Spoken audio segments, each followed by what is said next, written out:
Hi, I'm Cole Millward, and I've done a lot of dumb things in the pursuit of good bass tone.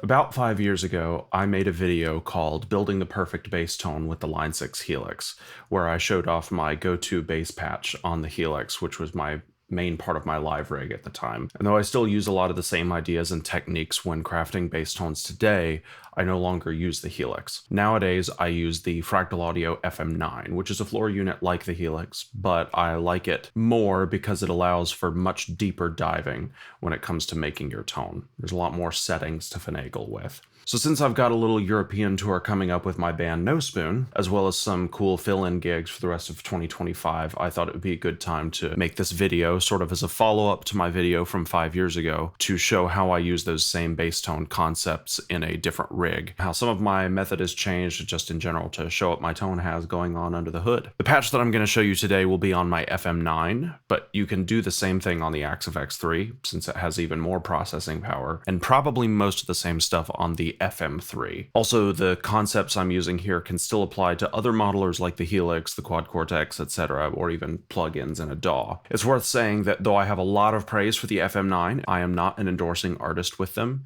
so this is not an ad or anything, it's just me showing how to use this particular piece of gear to get good bass tone. As in my video from 5 years ago, the bass I'll be using for this video is one of my Ormsby basses, a purple one this time. And I am an Ormsby artist, so I guess bear that in mind if I happen to mention things that I like about these basses while I'm talking about the tone. So, here is my FM9 with my patch loaded. The patch is named No Spoon Bass after my prog band, and since No Spoon is a prog band, of course that means my patch is going to be able to do the kind of overdriven tones you'd expect to hear in that context. But the truth is, I actually use this patch for everything, be it prog gigs, cover gigs, wedding gigs, you name it. See, I'm not a huge fan of drastically changing my tone from gig to gig. Instead, I prefer to keep the same core pieces there all the time and just make small changes to suit the gig, and you'll see what I mean as we go. So I thought I'd really quick show you the sounds first, and then dig into how this tone is made. As you'd expect from a YouTube video about gear,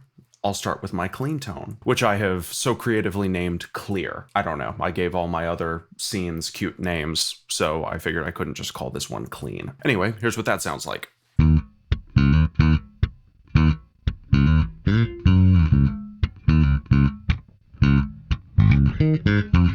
The next one is called Zing, and it introduces a little overdrive, making it a little clankier.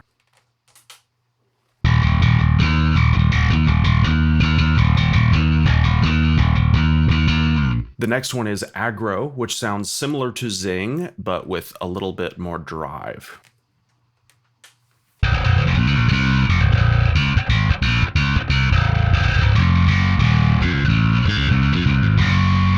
Now what's cool here on the FM9 is that I can set each of these switches to perform a hold function as well. So I have them set to access another set of scenes by holding each of those three switches. If I hold the clear switch, I get my Spank scene, which is also a clean tone, but with way more high-end extension, which makes it great for sections that warrant that. I'm thinking funky slap sections, of course. Here's what that sounds like.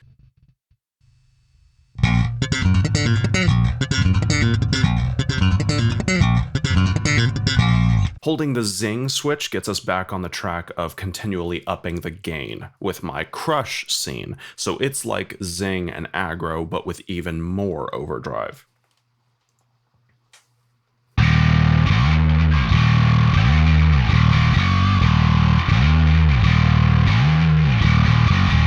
Lastly, holding the Aggro switch gives me the Sear scene, which, you guessed it, has even more gain.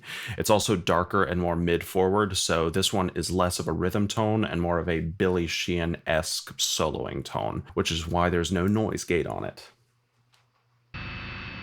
Anyway, here's what Sear sounds like.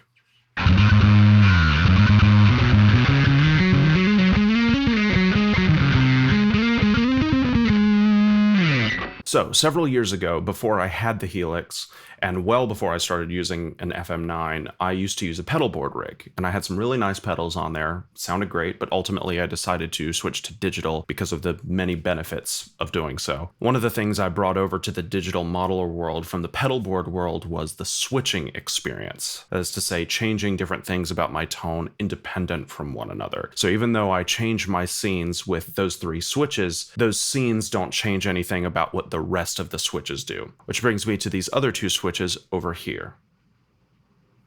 One of my favorite pedals from those pedal board days was the 3-leaf audio octave pedal, which is essentially just a clone/combination of 2 famous Octaver pedals, the Boss OC2 and the Mutron, though I really only ever used the OC2 clone circuit. My favorite thing about that pedal was that it had 2 foot switches, a bypass switch to turn the whole pedal on and off, and another switch to swap between a wet-dry blend and the soloed subsynth. Like a lot of prog bass nerds, I absolutely loved those kinds of octave tones, so I replicated that effect and switch layout here on the FM9. So I'll switch back to clear, and here's the wet-dry octave tone.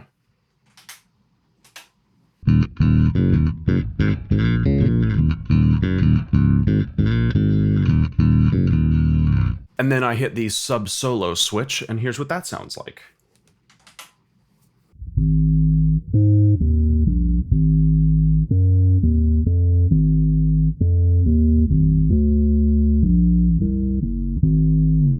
Both very familiar sounds. The sound of the OC2 is nothing new, but it's so satisfying. I like that the octave is a synthesized, filtered square wave instead of a pitch-shifted version of the dry signal. I also really love doing the wet-dry octave effect with heavy distortion, so here's that with the crush scene.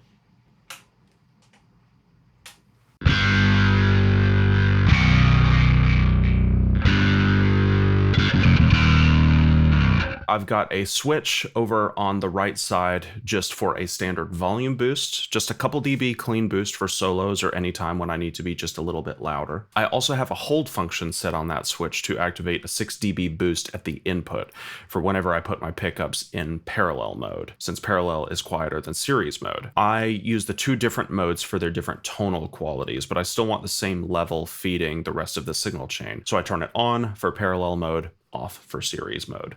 I've also got this switch up here that changes the DI tone at the input by using a gentle low-pass filter, which you'll see when we go through the chain. It rolls off a bunch of treble, resulting in a much mellower tone, and here's what that sounds like.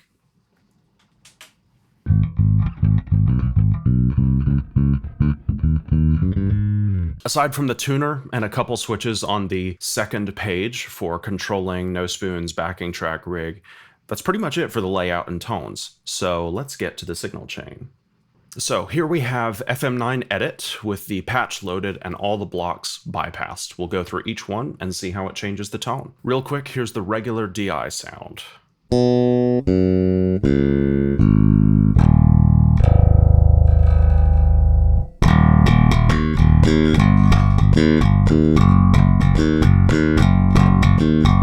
I love the DI sound of these basses. That's something that's important. Ideally, you want to have a good sounding DI before you ever start processing. There's a lot that goes into a good DI sound, but that's outside the scope of this video. The first block is the input block. And really the only things we should note here is that I have the gate off, since I want to use another gate later after the first couple blocks. And this level control is set to do that 6 dB boost for when I hold down the boost switch. I'll hit the switch and you can see how it changes in FM9 edit.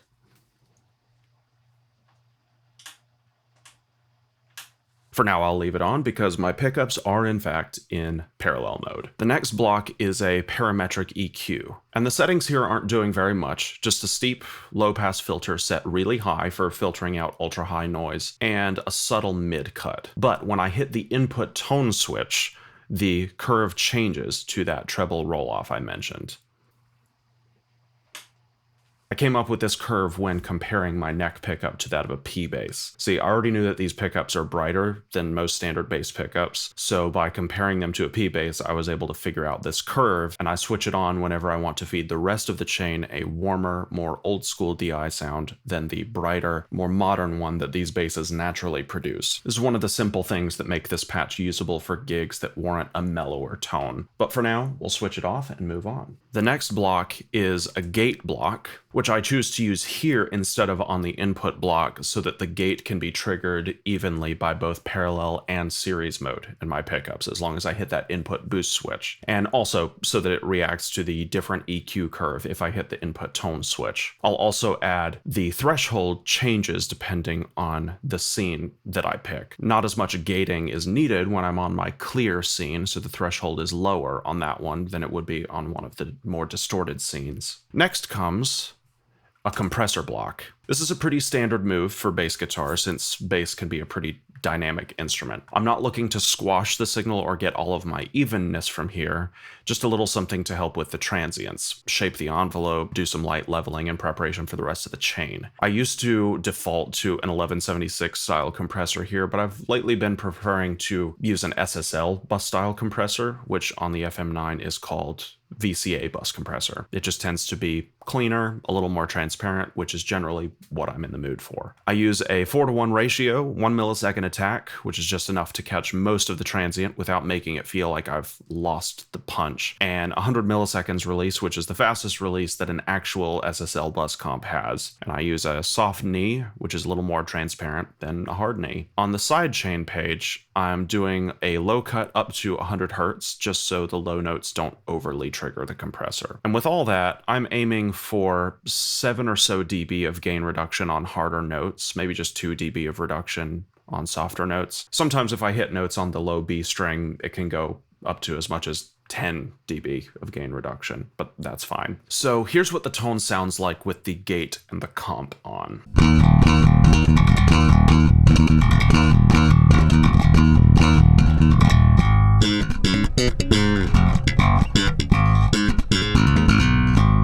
After the compressor block comes the pitch block, which is what handles the OC2 style Octaver sound. This one is simple enough. I have channel A set to be the blend between the dry signal and the 1 octave down subsynth, and channel B is set to have none of the dry signal, only the sub octave. So on the physical board, the sub bypass switch turns the whole block on, and the sub solo switch toggles between channels A and B. The Octaver is more of an effect though, so not really part of the main tone, so I'm going to leave that off as we move on through the chain. Anyone who's familiar with modern bass processing has probably already predicted, just from looking at this, what's coming next. That's right, we're splitting the chain. On the upper path, we're going to use a filter block to filter out everything above 175 Hertz, leaving ourselves just the low range where all the fundamental notes are. And I'm specifically using a 4th order filter, which is 24 dB per octave, with the default Q setting. That'll be important for recombining the two paths later. That sounds like this.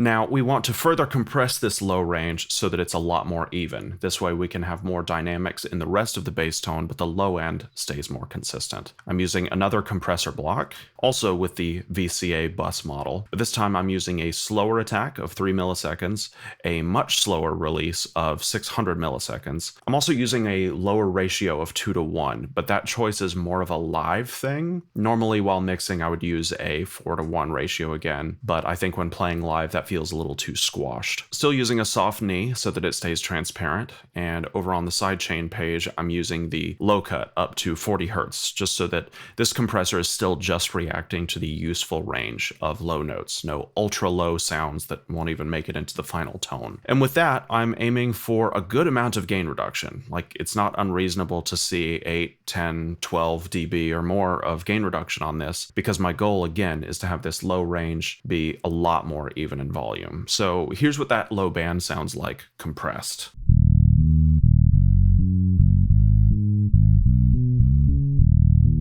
The last thing I'm doing on this path is another filter block, and this time I'm high passing all the way up to 80 Hertz with a second order filter, or 12 dB per octave, and a little bit of a bump on the Q value, which very slightly increases the resonance at that frequency. This might seem like an odd move, but there's a reason for it. There's a plugin that's become very popular among bassists and mixing engineers over the past few years, and that is Parallax by Neural DSP. In some ways, what I'm doing here in my FM9 patch is a lot like what that plugin does. Parallax does a lot of cool stuff with distortion and cab simulation and whatnot, but my favorite part about it is how the low end sounds. It just sits in this nice area that makes me grit my teeth when I hear it in a good way. I've done a frequency analysis on the low band in Parallax, and I found that it's actually filtered quite high, up to 80 hertz or so, and it has that little resonance bump. So I recreated that curve here in the FM9, and it works beautifully for me. It tightens the low end, so there isn't a lot of sub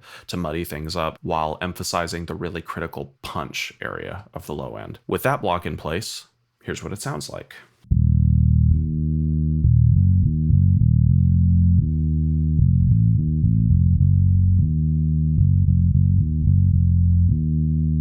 Now that we're done with the low band path, let's mute it for a moment and move on to the other path. This path gets treated quite differently from the other one. The first thing I have here is another filter block, but I'm actually going to skip that one for a moment and move on to the next one, and you'll see why. The next block is an amp block. And this is where I'm going to make some significant moves. This block is going to be responsible for all my distortion and some tone shaping as well. And the different channels have some different settings, which are determined by the different scenes. I'm not using a specific famous amp model or anything. I'm not using a 5150 or a dual rec or any bass amps like an SVT. I'm actually just using the model of a tube preamp, just a generic tube preamp. And that's because I want to create the flavor it's going to impart to the tone rather than using the flavor of another amp. So I'm literally just using it as a tube saturator, and I suppose also using some of the EQ options too. So all the channels here use the tube pre model, but the settings vary based on the level of overdrive I'm trying to get. Here on channel A, this is the one I use for the clear scene and the spank scene, so it needs no drive. That's why I've got the gain all the way to 0 and the input trim and master volume set all the way up to compensate for that lack of volume. What's crazy is I also have the input boost on over on the preamp page. You can see I have the neutral boost on doing 24 dB. Even with all that, it remains clean. Now, you might think, why bother even having this block on for the clean scenes if I'm just going to wind up making it sound like it's not doing anything? There's 3 reasons. One, I actually still want to use the EQ options. See, here on the output EQ page, I'm doing a little cutting at 250 and 1K. Reason 2, sometimes there can be little volume pops when a block turns on and off, and so I'd rather just switch between different channels and leave the block on all the time so as to avoid any little pops. And reason 3, the amp block actually reverses the polarity or shifts the phase a little, making it not sound right with the low range path. So I use the filter block right before the amp to flip the polarity to counteract that. And since that filter block is on all the time, the amp block should stay on all the time. But we'll get to that filter block in a moment. If I switch to channel B, which is the channel used for the Zing scene, you'll see that a number of things change. First, the gain comes up, which introduces overdrive, and since that raises the volume, the master volume comes down to compensate. On the preamp page, the boost is still on and doing 24 dB, but now it's the treble boost model. I don't remember which pedal or boost that models, but I did a frequency analysis, and it's basically a 6 dB per octave high-pass filter at 2K, which happens to be exactly what I need. Seriously, if that particular boost option wasn't there, I'd be using a filter block to create that exact filter. I think the treble boost model also does a very gentle treble roll-off that is barely noticeable as well. So with that treble boost and the overdrive on, now it's only higher frequencies and some mid frequencies that are being overdriven. When lower frequencies get driven, it comes out sounding like fuzz, which is not what I want. Driving higher frequencies results in more clank and clarity, which is what I want. Parallax, which I mentioned earlier, does this kind of thing as well, allowing you to distort frequencies higher than a particular roll-off frequency. My gripe with Parallax, however, is that it uses a steeper roll-off, probably 12 or 18 dB per octave, without allowing you to change that slope. So it distorts everything above the chosen frequency rather harshly, where I think a gentler slope allows for a more natural overdrive. I'll switch over to Pro Tools here to show you visually what I mean. Here in Pro Q is a filter at 12 dB per octave, and I'll switch it to 18 dB per octave. These are steeper and roll off very quickly, leaving out all of the mids below. If I switch to a shallower 6 dB per octave, you can see it still focuses on the highs, but very gradually lets less and less low frequencies through. So like, yes, I want to mostly distort the mids and the highs, but I don't want to leave the mids out altogether, but I also don't want to distort the mids as much as I want to distort the highs. You get it. A gentle slope is better in this case, and I can do that with that boost model in the FM9. On the output EQ page, you can see I'm cutting a little bit at 1.6K because overdriving those high mid frequencies can result in a little too much clankiness, which this takes care of. And here's what that sounds like. Channel C is used for the aggro scene, and it's quite similar to Zing. It has a little more gain, a little less master volume, and I've also dipped a little mids here on the tone stack. It has the same treble boost model, set the same way as Zing, and it's also cutting a little 1.6K on the output EQ page. And here's what that sounds like.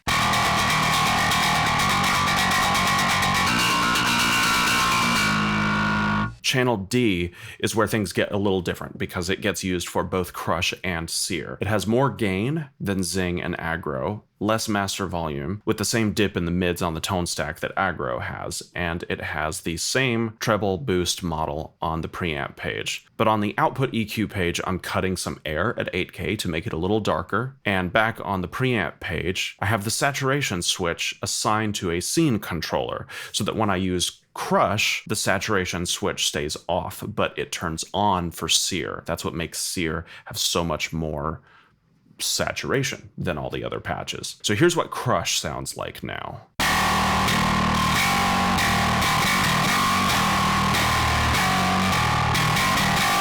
And here is what sear sounds like.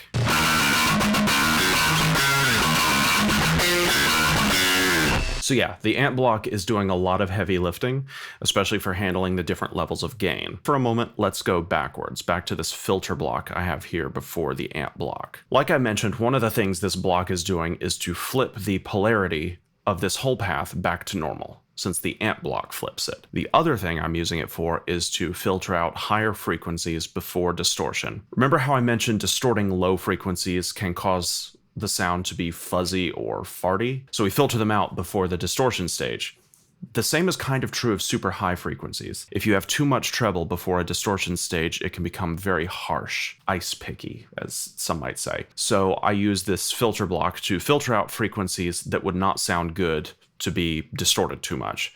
And since each different scene kind of warrants a different amount of high frequencies being distorted, I'm using a scene controller to change the cutoff frequency. As you can see, as the patches get more distorted, the lower the cutoff frequency goes. Here's clear, then Zing, then aggro, crush, and sear. So the filter block accomplishes a couple of different goals. Here's what aggro sounds like with the filter off. And with it on,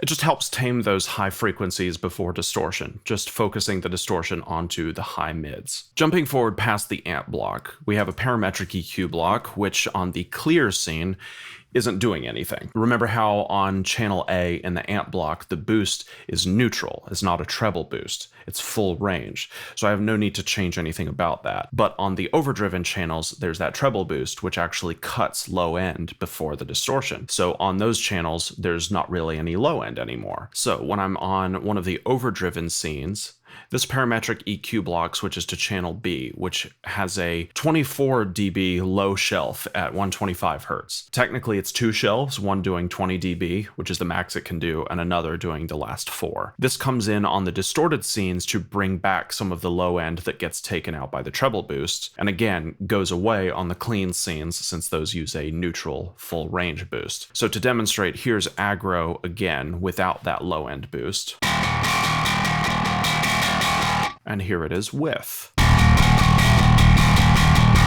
And that's all that block is for. Next is the cab block. Now, fortunately for me, Fractal products have my favorite bass cab model in them. It's a model of an Ampeg SVT 410 with a Bayer Dynamic M88 mic on it. Sounds incredible. It still needs some work though. It has a few harsh high-mid frequencies I don't like, and like all cabs, it has a huge low-end resonance. For my purposes, I want those harsh frequencies diminished, and I want that low-end resonance flattened. I could do that EQing with another parametric EQ block, but I'm starting to run low on those. So here's what I did instead. Using the FM9 as an interface, I ran a test tone, just a frequency sweep, from Pro Tools through the FM9 with that cab model on, back into Pro Tools, and I made an impulse response of it. So technically a copy of a copy, since the model in the FM9 is an impulse response of a real cab. But since I did it digitally with no digital to analog or analog to digital conversion, it should be a perfect copy of a copy. So once I had that capture in Pro Tools, I EQ'd the IR the way I wanted to, notching out those harsh frequencies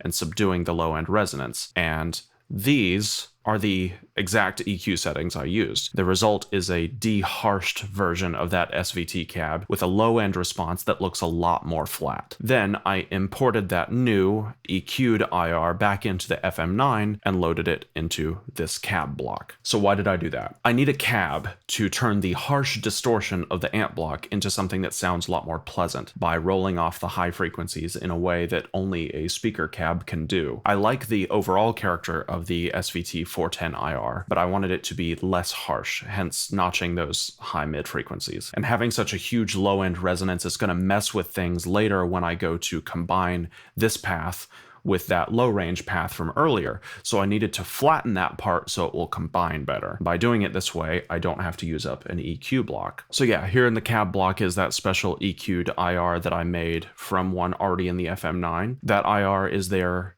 for all the scenes except Spank. On Spank, this block switches to a different channel that has a null IR in it. Basically a totally flat IR that doesn't change the character of anything going through it. So what makes the Spank scene so spanky is that there's basically no cab on it. It lets all the high end through. I do use the low pass filter on the preamp page down at 8K just to filter out some of the more super high airy frequencies I don't need, which is why I don't just bypass the whole cab block for the Spank scene. With the cab block on, here's what Aggro sounds like.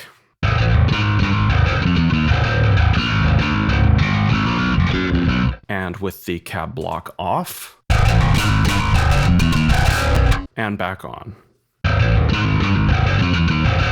What a difference, right? Really makes the distortion a lot more musical, a lot less harsh. The last move on the high range path that we're on is another parametric EQ block, which is doing a few things. Firstly, there's a high pass filter here with an 18 dB per octave slope, cutting out everything below 220 Hz. This setting is super important. Now, when we combine this path with the low path, the two ranges won't create any weird phase issues. I've measured it with frequency analysis, the low path having a low pass at 175, and this high band having a high pass at 220 combines to create an almost perfect whole signal with virtually no frequency cancellation due to phase issues. So that move will allow us to have a high band that is distorted and has a cab sim, but no low end, which will combine perfectly with our low path that is compressed but super clean. In this EQ block, we are also doing a low shelf all the way up at 900 Hz. This is essentially my way of having a broad master mid control, and I have this assigned to a knob in the perform page on the FM9. This way I have an easy way to decide how much mids I want on the fly at a gig. But it isn't like a bell filter focused on one particular frequency. It's actually just attenuating all the frequencies below 900 Hz in the high path, which obviously doesn't affect the low path. The result is just like a volume control for the mid range, if that makes sense. The last thing this block is doing is to bring in a low pass filter at 6 kHz, but only on the Sear scene. That darkens it up a bit, makes it a little less harsh for when I'm using that scene for solos. So with all of that, the two scenes can now combine, and here is what each of the scenes sound like. Here's clear, here's Spank, here's Zing, Aggro, Crush, and Sear. Real quick, I'll also show you how that mid-band control works now that everything is combined again. Here's Aggro with the mid control set with no cut.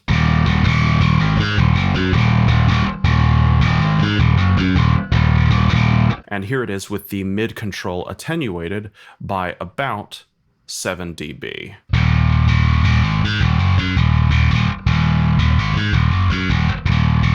And again, that mid control just gets set by taste depending on the gig. After the two paths combine, there is a delay block. Now, I don't have any switches on my FM9 set to turn this on or off because I don't really ever need to do that manually. There are a couple no spoon songs where I have bass solos with delay on them, and we use an automated MIDI patch change system which turns that on and off for me at the specific sections of the songs where it's needed. It's pretty simple, just a mono delay that turns on with this secret 7th scene, Sear with delay. I can turn it on here in FM9 Edit, and it sounds like this.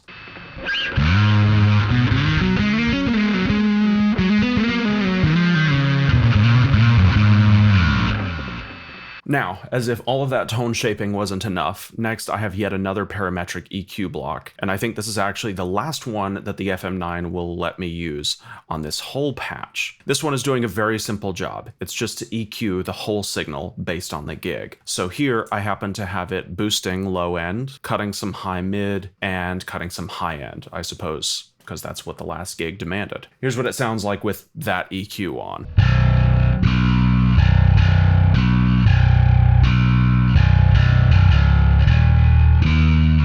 All of the processing before this block is really the bulk of the actual tone shaping. This just helps it to fit into whatever context I'm in. For now, we'll leave it off. There's still a couple things to do, but because I'm now out of block spaces on this top row, I have to use a send block and a return block to loop back around to the beginning of the grid. Nothing special is going on in those blocks aside from that. Next, I have a volume block that is controlled by an external controller, which in this case is another automated MIDI controller. All it's for is doing volume swells, like in the No Spoon song, and then there was one. Finally, we have one more filter block that is acting as my boost. This is the block that gets switched on when I tap my boost switch on the FM9. You can see I have it boosting 2 dB, and there's a very subtle 30 Hertz low cut, just so I don't boost as much sub when I turn the boost on. It's probably not doing that much, being that low. Oh well. And that's it. Obviously, there's some other stuff going on down here, but that has to do with my in-ear monitor mix. The bass tone stuff itself is all up here at the top. Putting the tone and the patch together like this, I think helps bring the most out of my basses. Each move does exactly what it needs to and nothing more. This, for me, is always satisfying to play through. It sounds good to me, and it works for me in just about every context. But let me know what you think. Let me know if it helped you. Feel free to share any ideas you have for improving this kind of signal chain. It's been a while since I made any serious changes to this patch, but I'm always looking to make improvements when they feel needed. I obviously don't post videos here very often, but like and subscribe anyway so you'll be notified when I post again in another 5 years. Feel free to follow me on Instagram and TikTok if you're on either of those. I post little bass videos that feature this kind of tone all the time. Definitely lots of examples there for you to hear this tone in action. Also, if you're into prog metal, check out my band No Spoon, where I really get to use all of these tones in all their glory. Anyway, thanks for sticking around, and I'll see you next time.